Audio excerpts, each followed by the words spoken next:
আসসালামু আলাইকুম রহমতুল্লাহ। প্রিয় কৃষি উদ্যোক্তা ভাইয়েরা, আশা করি সকলে ভালো আছেন। আজকে আমাদের আলোচনা হবে মরিচ নিয়ে, যে আমরা আধুনিক পদ্ধতিতে যারা মরিচ চাষ করতে চাই তাদের নিয়ে কিছু কথা, যে আমরা কীভাবে মরিচ চাষ করব, ফলন কীভাবে বেশি পাবো। যে আমরা সর্বপ্রথম আমরা কোকোফিডে উৎপাদিত যে মরিচগুলো চাষ করব, এই মরিচগুলো আমাদের নার্সারি থেকে যখন বেডে লাগানো হবে, লাগানোর 24 ঘন্টার ভিতরে খাবার এবং সার সব কিছু সংরক্ষণ করতে পারবে। আর যখন সনাতন পদ্ধতিতে, আগের পদ্ধতিতে নার্সারি থেকে হাতে টানি টানে উঠায়া আবার যখন মরিচ চাষ করব, তখন দেখা যাবে এই মরিচ গাছ প্রথম দিন নেতিয়ে পড়বে, পরের দিন উঠবে, তারপর দিন কিছু মার যাবে, কিছু হবে, এরকম অনেক সমস্যা দেখা যায়, সম্মুখীন হতে হয়।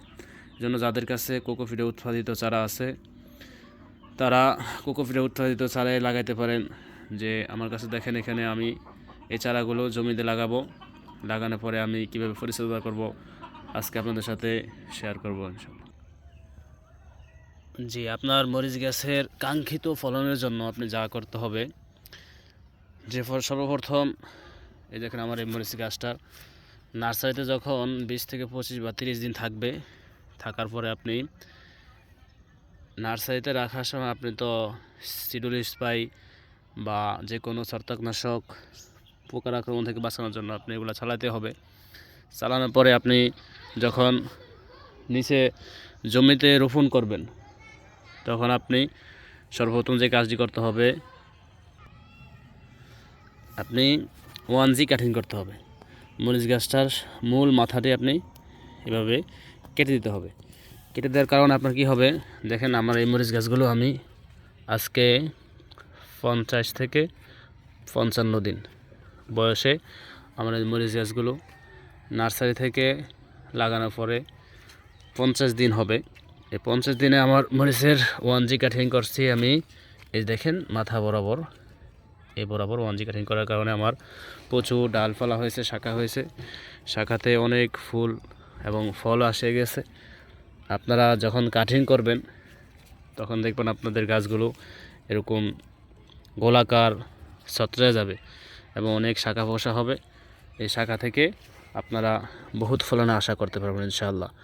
আপনারা যারা কাটিং করে আগে মরিচ লাগাইছেন তারা অবশ্যই ফলাফল দেখেছেন। আর আমরা এখনও যারা মরিচ লাগানি তারা লাগানোর পরে কাটিং করে দিব। কাটিং করলে, এভাবে কাটিং করলে আপনার গাছ প্রত্যেকটা পাতার গোড়া থেকে একটা করে কুশি বাড়ি হবে, একটা করে ডাল বাড়ি হবে। এভাবে আপনার গাছ ঝাপড়ে অনেকগুলো ফল দেবে আপনাকে।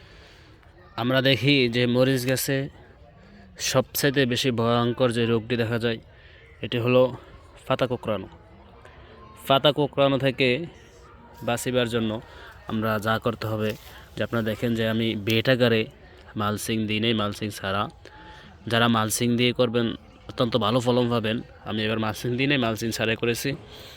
যে বেড করেছি, বেডের পাশে একটা নালা রেখে দিয়েছি মাথা মাথা। আমি নালার ভিতরে সবসময় পানি রাখি, যে আমার কালকে পানি দেওয়া হয়েছে। আপনি মরিচ গাছ খেতে হাঁটবেন, আপনার পায়ে কাদা লাগবে না, কাদা কাদা ভাব থাকবে না। আপনি ভাবতে হবে যে আপনার মরিচ গাছগুলো কুঁকড়ে যাবে। আপনার মরিচ গাছ কুঁকড়ে থেকে বাঁচানোর জন্য অত্যন্ত জরুরি যে জিনিসটা হলো ড্রেনে কাদা কাদা ভাব রাখা, পানি রাখা। আপনি পানি রাখতে পারলে আপনার কোঁকড়ানো থেকে আপনি বাঁচাতে পারবেন। যে আমার প্রত্যেকটা গাছ দেখেন কোঁকড়া মুক্ত আল্লাহ পাক রেখেছে, আমি চেষ্টা করেছি রাখার মালিক আল্লাহ। আমি যেইগুলো গাছ কাটিং করেছি, কাটিং করার কারণে আমার দেখেন পর্যাপ্ত ফুল ফলে ইনশাল্লাহ এসে গেছে। এভাবে আপনার কাটিং করতে পারেন। আর ড্রেনে পানি রাখবেন, পানি না রাখলে আপনার গাছ কুঁকড়ে যাবে। আপনার পানি রাখার চেষ্টা করবেন এবং যখন যে ওষুধ দেওয়ার কথা, সিডুল স্প্রে দেওয়ার কথা, আপনি দিয়ে মেনটেন করে চলবেন। ইনশাল্লাহ আপনার গাছ সুস্থ থাকবে, ভালো ফলন দেবে, ভালো বাজার দর পাবেন। সর্বনিম্ন বাজার দরে যদি আপনি 20-25 টাকাও পান কাঁচামরিচের, যখন 1 বিঘা মরিচ গাছ হিসাব করবেন, আপনি অনেক লাভবান হতে পারবেন। আপনার গাছ সুস্থ থাকে। আর যদি গাছ সুস্থ না থাকে তাহলে আপনি লাভবান কী দিয়ে হবেন? এই জন্য গাছ সুস্থ রাখার জন্য আপনি ড্রেনে কাদা কাদা ভাব, এই যে মাটি এরকম কাদা কাদা ভাব রাখবেন এবং সবসময় পানি দেওয়ার চেষ্টা করবেন, ওষুধ দিবেন এবং কাঠিন করবেন। হ্যাঁ, খেতে আসবেন, দেখবেন কোনো রোগ আক্রমণ করছে কিনা। এগুলো দেখার পরে আপনি আপনার গাছ থেকে কাঙ্ক্ষিত ফলন পাবেন। মরিচ গাছ লাগাই গেলেন, 1 সপ্তাহ পর আসলেন খেতে, কাঙ্ক্ষিত ফলনে আশা করা যায় না। আজকে এই পর্যন্তই। আল্লাহ হাফিজ।